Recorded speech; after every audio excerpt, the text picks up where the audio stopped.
This week on Dialogue, the story of spin.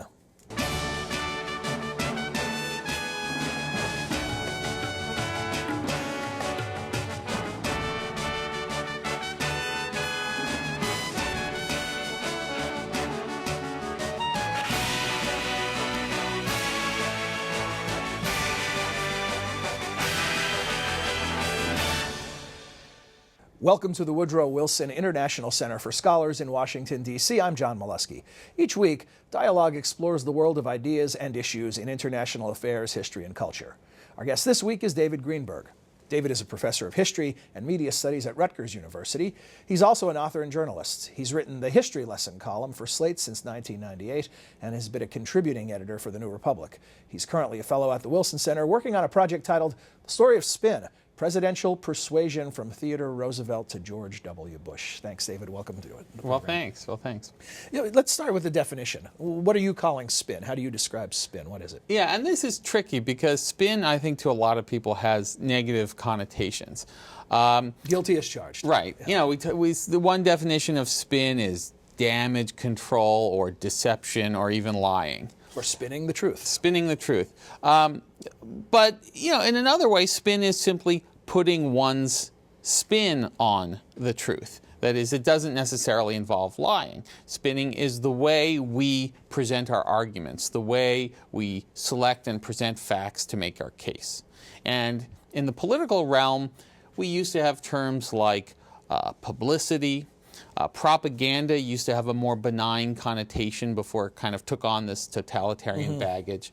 So for a long time, rhetoric was an earlier term that sort of had some of these connotations. For a long time, there have been different terms to use to describe how presidents or politicians try to get their arguments across. Spin is the contemporary version of it, and it has a kind of, I think, playful quality to it. There's a bit of fun involved with spin. Gamesmanship, right? And it implies also, I think, a certain audience awareness. The audience knows there's a game going on. So we try to determine if the spin's gone too far or if it's effectively presented? Yeah, we are quite aware that spin is happening. We're not, propaganda implies, you know, this passive audience that's just sort of being injected with these messages that we're kind of brainwashed almost into believing. With spin, there's some sense of resistance, there's counter spin coming from a different direction. It really begins to enter American political vocabulary with the debates in, I think in particular 1988. You had Spin Alley. Spin Alley is the place where the candidates' surrogates stand to, after the debate is over, give to the press their spin. Tell you why their guy won. Tell you why their guy won. And what's interesting about it is it's considered an important part of the debate, of the television show that is the debate. And everybody knows that these three people interviewed by ABC News and these three people interviewed for the other side are going to be giving their side's version, regardless of whether those individuals believe it, regardless of whether it's true. And we all know this, and yet we all feel compelled to kind of hear it. It's covered. The audience listens to it. It's part of the process of figuring out what the debate was about. But that's for those who like the game. There's another bigger audience, larger audience, that's shut out, that say this is one of the things that turns them off to the political process, the constant spinning. Oh, absolutely. And there's a certain degree, a certain segment of the public that, you know, is fairly uninvolved and uninterested in the political debate altogether. So for them, there's also an awareness. I mean, one reason they're turned off by it is because they see through it. They see it as just partisan posturing. So even that segment of the public, although sometimes they can uncritically accept one side or the other's claims, even that side has a certain kind of low-level awareness that there is a contest going on for their opinion. And that ultimately it is this large amorphous public opinion that politicians are seeking to influence. Why do you start your story of spin with Mr. Bully Pulpit, Teddy Roosevelt? Right. Well, you mentioned the bully pulpit. This is an important part of Theodore Roosevelt's innovation. in the 19th century, presidents were not, well, for one thing, they weren't the chief drivers of policy. Policies generally originated in the Senate and in the House of Representatives. The press corps covered Congress. There was no press room at the White House. That didn't really start until Teddy Roosevelt. A couple of his predecessors, Cleveland and McKinley, made some space for the White House correspondents who were starting to pop up. But it's really under TR that the presidency becomes the focus. So TR wants the president to lead on policymaking, and he knows that one way of doing this is by keeping himself and his agenda in the news. And so he comes up with a variety of ways of doing this. Some of it is just doing outrageous things, doing colorful things, charismatic, and his own natural personal style contributes to this. Some of it is taking pains to cultivate the press, which he does like no president before him. He has these sessions, they're often called seances by the reporters. They kind of gather. Roosevelt's getting his shave in the afternoon, sitting in the barber chair with lather on his face, and a bunch of correspondents huddled around, and he'll jump out of the chair with lather flying off his face. And could you imagine that today? Right. Right. So, and it's very personal. I mean, he has a very small White House staff, but for the most part, this is his MO for getting press coverage. So he is really the first president to be so consciously and strenuously, to use a TR term, going for that public reception, that public opinion. Do you view him as a sort of a media visionary in this regard, or was this intuitive for him? How did this come about? Well, it was both intuitive and planned. I mean, his natural style was to love the limelight. I mean, from the time he was in his 20s and was a state assemblyman in Albany, he was getting attention from the press. And so he very early on sort of realized this was a way of both getting his name out, which had ego satisfactions, but also getting things accomplished. I mean, I do want to stress in this book, spin or some form of it, some antecedents, are inherent in politics. I mean, going back to the Greeks, they're talking about this, about rhetoric. George Washington thought about his image. Andrew Jackson had his own newspaper. Abraham Lincoln talked about public opinion as essential to his presidency. So it's not like Theodore Roosevelt invents this out of whole cloth by any means. And even McKinley, who came before him, developed some of the apparatus that Roosevelt builds on. But he's the one who really, I think, if you're going to pick a start of the modern presidency, the media presidency, where spin, as we know it, starts to originate, he's where you start the story. In your outline for the book, David, you talk about 6 changes that have revolutionized the nature of spin. I'm going to name them each and ask you to briefly describe the implications. The advent of mass society is the first you identify. Right. So this is kind of a fuzzy sociological concept, but what it really means is that in the 19th century, most Americans lived in very small towns, rural settings. Their life was concentrated inward in those local communities. With all the changes of the Industrial Revolution, with immigration, with the growth of the nation, cities, communications, transportation, the sense of the nation is transformed into this large modern nation, and it's interconnected.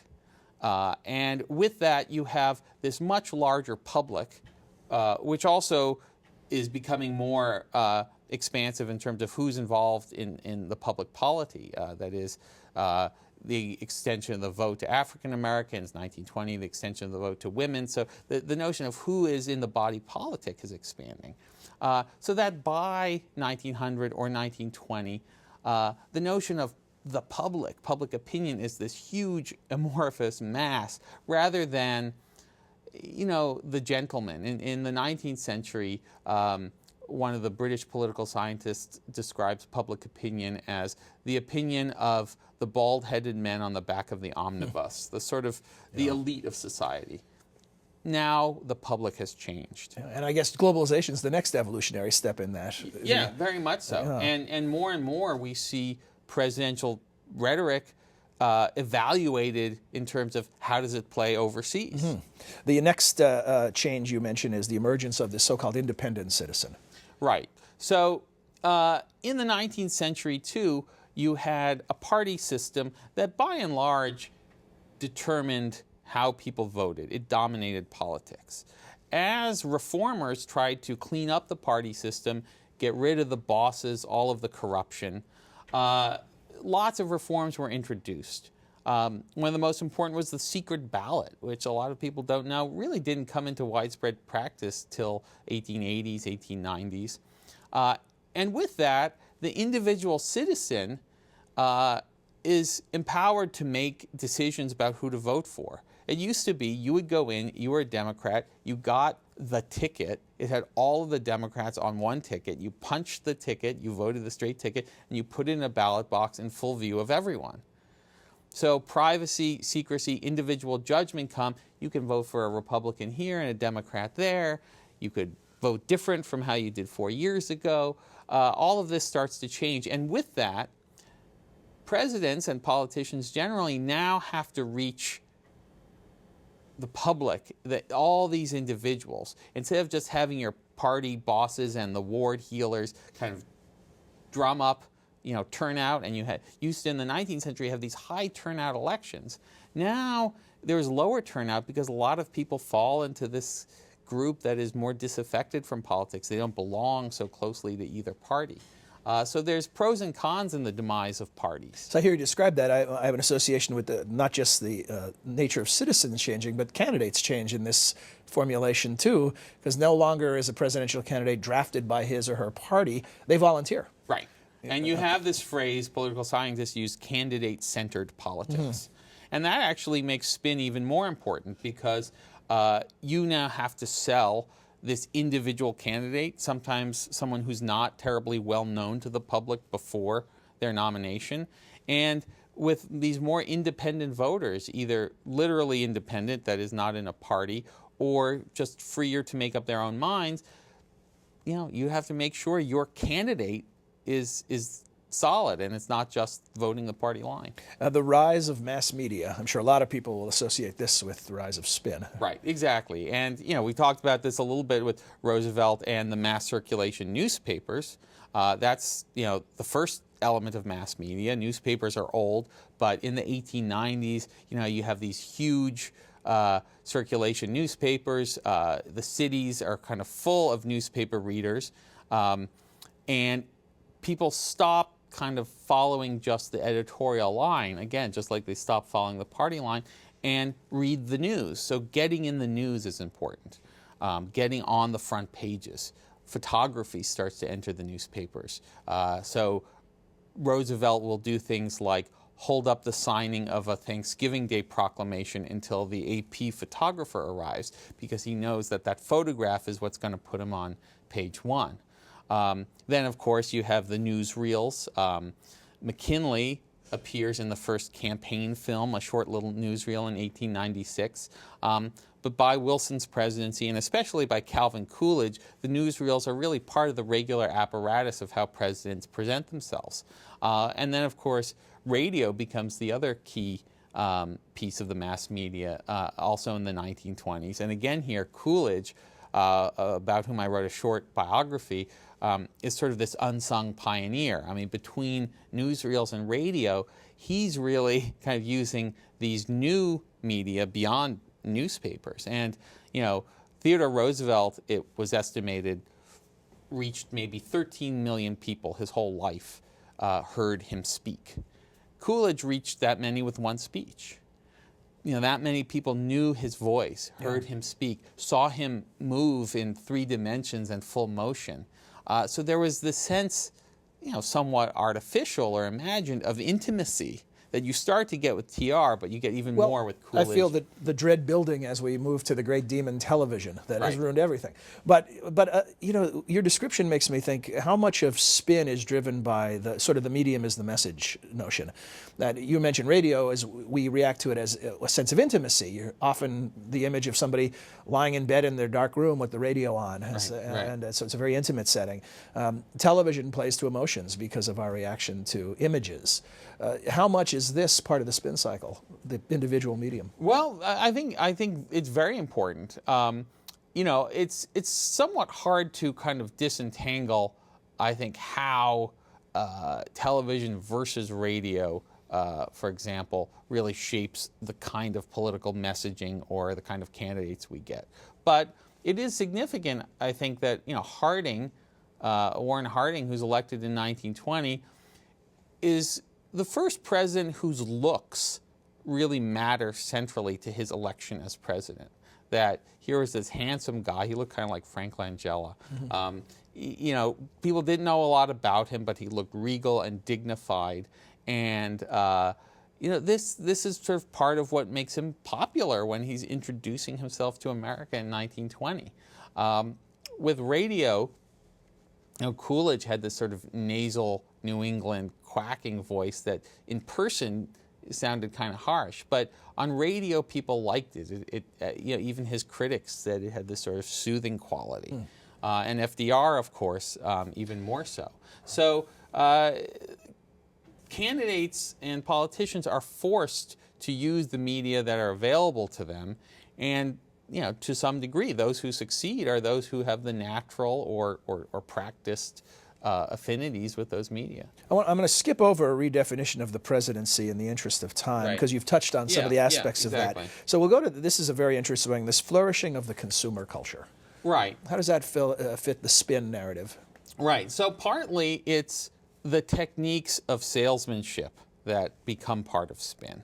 And again, you know, this has always been part of politics to some degree, but and this gets into something else I mentioned in my sort of outline and presentation of the book, which is the rise of professionals. So it would follow if you need advertising, you need advertising professionals. Exactly. So the business world is starting to develop new techniques, market research, trial campaigns to sell products.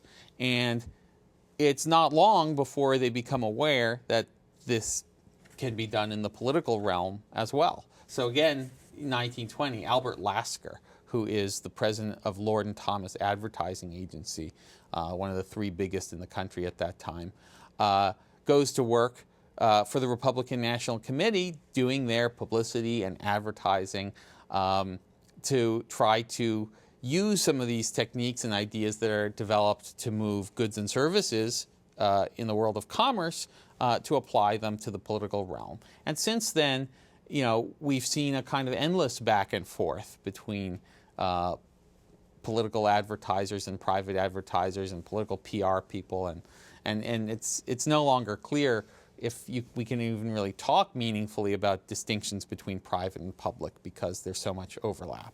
And their job is to create desire, impulse buying, things of that nature. So I want to get back to this sort of negative notion of spin. That would fuel that fire, that these aren't necessarily reasoned choices, wise choices. They're impulsive, emotional choices. Exactly. And, you know, in sort of defending spin as I do in this book, I'm not trying to say that it is entirely a rational process, that there's nothing to be concerned or pay attention to in this. I mean, on the contrary, there's a constant game of developing new techniques that get people to respond emotionally, that get people to sort of override other judgments. But there's also a process of education by which journalists, social scientists, other critics seek to demystify these techniques for the public and educate the public about what is going on. Do we do enough in school about that? I haven't seen a widespread growth of critical thinking, critical viewing type courses. Well, there is. I mean, I know at Rutgers there are people who are teaching this. That's at the university right, level. That's true. And I don't know to what degree school children are really educated in this. Although, I had this interesting experience with my kids. My 4-year-old daughter is watching PBS, and on comes one of these ads with some of this spooky fraud music saying the Republicans, or I don't think it says the Republicans, but it says, they're trying to cut funding for PBS and take away your favorite shows. And she just starts saying, they're lying, they're lying. Just the tone made her think it was and that there is a way selling fear. Right, in which I think, we have certain abilities to discern and resist and question these messages, which isn't to say we also don't get conned or we fooled. may overestimate our cognitive abilities in some Right. cases. Well, I want to ask you, there are many stories that you talk about telling in the book. Is there any one that jumps out that is sort of the best illustration of what we're talking about? I think of maybe the 68 Nixon campaign, or the Morning in America production of Right. the Reagan years, or maybe the When Spin Goes Wrong, the Mission Accomplished moment for the George W. Bush presidency. Which story would you identify? Any of those or another? Yeah, well, I mean, there's many wonderful and sort of, paradigmatic stories of spin. And the book is sort of much more than a compilation of stories. It's really two things. One, it's the story of spin's evolution and how presidents and these advisors build the machinery that now exists today. But then it's also the story of the reactions and how critics, boosters, journalists demystify, accept, criticize each development and its implications for democracy. You mentioned this Mission Accomplished banner. It's actually a great example, I think, of the instability of the political symbols that politicians and journalists and voters sometimes think are fixed. What I mean is this: when Bush had the Mission Accomplished sign on the aircraft carrier deck and landed in the flight suit to all this great fanfare, when he was proclaiming quite prematurely the end of the Iraq War, or the end of combat, I forget the exact phrase. Right. Everybody said this was a triumphant moment. It was widely praised as a brilliant production. And Democrats were critical. They sort of found some nitpicky things to say. Oh, well, he shouldn't have used, government, facilities for this promotional stunt, or it wasn't necessary. Robert Byrd, the trappings of war as a advertising stunt or something Right. like that. And then the Republicans, or at least the Republican or conservative pundits, said, fine, keep making those objections. Every time you object to this, they're going to replay the image. It's going to redound to Bush's benefit. It's kind of a legacy of the Reagan That's years. Michael Deaver lesson. Right, exactly. 6 months later, when the Iraq War is not over and people are starting to develop some serious concerns about it, and we haven't found the weapons of mass destruction, and the whole kind of casus belli is being called into question, Time magazine ran that same photograph on its cover saying, "Mission not accomplished." And suddenly this kind of foolproof, watertight, selling ad selling Bush's heroics is totally recast as an image of a cocky, unready guy who's sort of playing at president. Wes Clark, running for president, says, Bush is prancing around in a flight suit. And it's a whole different discourse. And, yes, it's being spun differently now by the Democrats. Does that suggest that reality eventually can cut through even the most effective spin? Sometimes. Sometimes. I mean, I wouldn't say always. And I don't mean that those specific criticisms of President Bush, but I mean the fact that mission wasn't accomplished. Yes, exactly. There's, I think it's another one of the Greeks, maybe Sophocles has a line, something like, a lie never lives for a long time. I mean, I would say that, spin that is totally unmoored from reality can work in the short term. It can work through an election. It can work through getting a policy sold. For it to work in the long run is much, much harder, because sometimes these external realities just inject themselves and people reevaluate the course of a war, the nature of a presidency. It doesn't mean truth always triumphs in the end. Sometimes we just have, an endless evolution of spin and counterspin. Something like death panels in the healthcare debate. Do you consider that spin? Is that an example of spin? Well, it is spin. I mean, spin can include claims that, become so tenuous that they, that we would consider them dishonest. I'm using spin in a very broad sense. Spin can be something as simple as, the White House putting up a website to, fight the smears and put its spin on this is what's really in the House bill. So not all spin is necessarily as pointed as the death panels. Right, but it can be, this is how you're going to think about death panels. But, to those who were dead set against this plan, and especially seniors who kind of feared what this would mean for end-of-life care, that was powerful because it did connect in some very tenuous way. And I hate to do this to you, but in 30 seconds or less, because we're short on time, when I think of things like the death panels and tweeting and this type of rhetoric, have we reduced politics to just a spin contest? Well, it's very hard to get outside the present moment, and as a historian, it's much easier for me to see what's going on in the 20s or the 30s than to confidently assess what we're in now. I'm tentatively calling the last section of my book Nothing But Spin. Mm-hmm. And it does seem to me the intensity of the news cycle, the speed of it, the frequency of these partisan spin claims back and forth has, obviated a lot of the space for a more dispassionate, analytical take that would give us a kind of consensus. The old phrase, sometimes attributed to Moynihan, everyone's entitled to his own opinion, but not to his own facts. Sometimes I think now people are claiming their own facts. Well, a discouraging but good place to end. I, for one, I don't want to put too much pressure on you, but I look forward to the book. Well, thanks. Thanks, David. We'll return next week with another edition of Dialogue. Until then, for all of us at the Wilson Center, I'm John Molesky. Thanks for joining us. We'd like to hear from you. Please send your questions or comments to dialogue@wilsoncenter.org. You can also follow us on Facebook.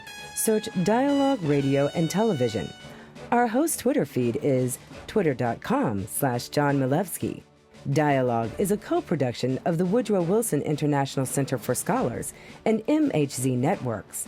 Dialogue is available via broadcast, cable, satellite, and telco on MHZ Worldview throughout the United States. To see how to watch where you live, visit www.mhznetworks.org.